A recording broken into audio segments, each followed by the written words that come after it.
What I wish for our class. One story has really stuck out to me this year, and I am frequently reminded of this moment and of how I fall short of the bar set by this role model of mine. I was on a weekend trip with my Bible cruising team to Minnesota. It was late Saturday night, and it had been a long couple of days. I was very tired, and I cannot even begin to imagine how exhausted our leaders must have been.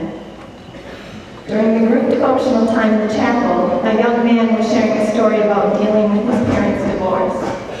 I have to admit that I wasn't totally listening to what he was saying, but was actually wishing that we could move on to the awards program and then be done for the night.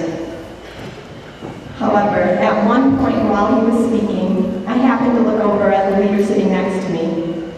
She looked as if she had just been crying, and she said to me, "That is so sad."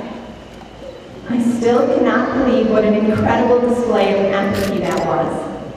She had never even met this boy, and yet she was crying for him. She was exhausted, and yet she was intently listening to his problems and empathizing with him.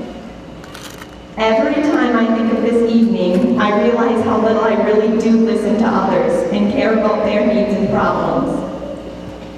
I think that I am finally beginning to understand that compassion is really about the people that we see every day. If all of us looked at others like this leader of mine did, our world would be very different. There would be so much less anger and hostility, and so much more comfort and love. So I decided that the one thing I really wish for myself and for my class is compassion. That we would go out into the world, into whatever our futures entail, with empathy. I wish that we would affect the whole world by simply caring about the people that we meet. That we would smile at those we pass.